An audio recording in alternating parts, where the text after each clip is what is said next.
Hey everybody, it's October 29th, and I thought it would be a good time to wrap up this little Halloween series I'm doing, discussing horror movies released fall 2024.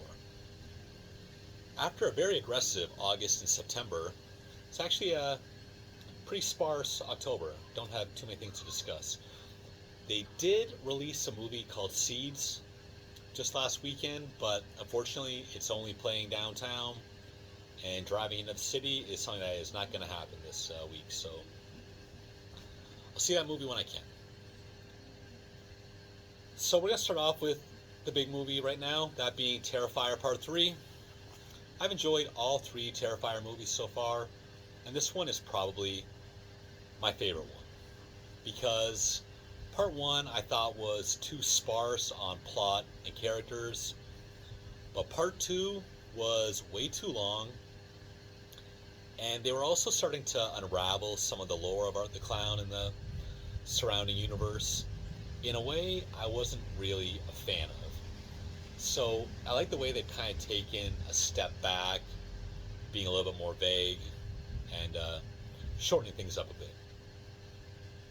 I saw that opening weekend and a fairly early showing, like 4 p.m. And I'd say that theater was like a third full, pretty good crowd. And as we know, this movie's doing very well right now. I will say I found it kind of surprising that, like Terrifier is not about the plot; it's about the violence that Art the Clown's unleashing. And there was really no reaction from the crowds. Maybe they knew what they were expecting. Just a pretty silent crowd the whole time. I give this a 4 out of 5. I thought it was. I like the whole Christmas angle. My wife didn't get around to seeing this movie yet, and it's going to be streaming in December, so I think it'll be a perfect one for us to watch together over the Christmas season. And next up, actually, sorry if I didn't mention, 4 out of 5 for Terrifier 3. Next up is Smile Part 2. Smile 1 didn't look like a very good movie, but overall, I thought it was solid. Smile Part 2, a massive step forward, I thought. Had me on the edge of my seat from the beginning. That first scene had me glued to the screen. After that, they moved to the main actress, who I thought did a phenomenal job throughout. Her role is a pop star, and again, I think like the second scene, you got her on an Oprah-style talk show. I totally bought into that. Her rehearsals as a pop star, totally bought into that as well. The jump scares got me big time. A lot more gore than I expected. I think for a fun night out at the movies leading into Halloween, you really can't go wrong. I'm going to give that another 4 out of 5. At home, definitely kind of focused on some of the Shudder exclusives. Mads is the most recent one. That is a French movie, more or less about a drug that has people not turning into zombies, but definitely losing their minds and wreaking havoc around the surrounding area. I give that a 3 out of 5. Its main problem was I did not care for any of the characters, and that extends to the next movie I'm going to talk about, Daddy's Head. I like that a little better, 3.5 out of 5. But again, I wasn't really attached to any of the characters, which kind of hurt the story, which was basically about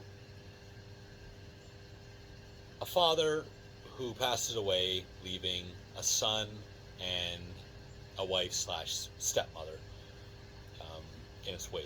And definitely a bit of friction between the son and the stepmom.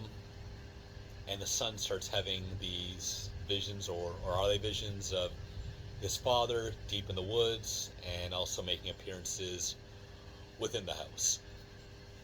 And again, not liking the characters didn't really help my enjoyment of the movie, but I thought it was creepy and a couple spooky moments.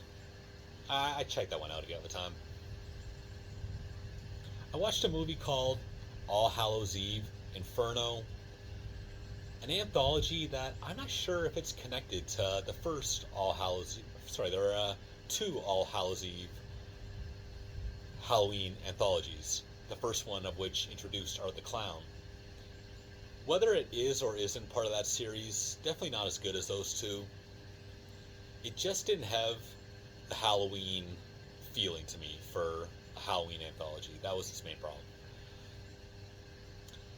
I heard of a horror movie from the 80s that was available on YouTube and worth checking out called The Midnight Hour. So I did check that one out. While not scary, a lot of fun. A lot of familiar faces in there. LeVar Burton from Star Trek, Reading Rainbow, all that. The dad from that 70s show, whatever his name is. And a bunch of other people. I was just having trouble thinking of the names. I would check that one out. That was pretty fun. Did some reading as usual. Some Clive Barker books. A Hellbound Heart. And Mr. Be Gone. Thought those were both really good. I listened to the audiobook of The Outsider by Stephen King, which I thought was okay, not great. And The Reddening by Adam Neville, which I thought was much better. I heard that being described as one of the scariest books ever. Well, I wouldn't say that. 100% worth checking out. And this Halloween, I played it a little bit more low-key. Usually I try to, hit up some shows, go to some Halloween attractions, but as I get older, I just kind of realize that the real pleasure in Halloween isn't, going and spending all kinds of money on stuff like that. It's about just kind of shrinking my world. I said before that my neighborhood's kind of a great neighborhood this time of year, just a million trees, leaves all over the place, older houses. It's just a perfect neighborhood to spend Halloween in. I remember, I've been in this house since my mid-20s, and here I am in my early 40s, still living in the same house. And I remember my wife and we first looked at this house November 1st. We went to a Rue Morgue party on Halloween night. And then I remember we went to look at houses all hung over the next day. And right away, just a little older cul-de-sac. It's just like a tunnel for leaves and stuff to get trapped in during the fall. And just kind of captured my heart right there. Like, this is a perfect Halloween setting. And we've been here ever since. It still kind of holds that same magic to me. My wife's got some medical stuff going on these last couple weeks. The kids are in school. But I had the week off. And just spending my days going for walks in the woods, cracking open a book when you can, just doing the local kid-friendly Halloween events with my kids. It's been a lot of fun, and hope everyone has a great Halloween. And I guess I don't have much to say, but I'll see you next time.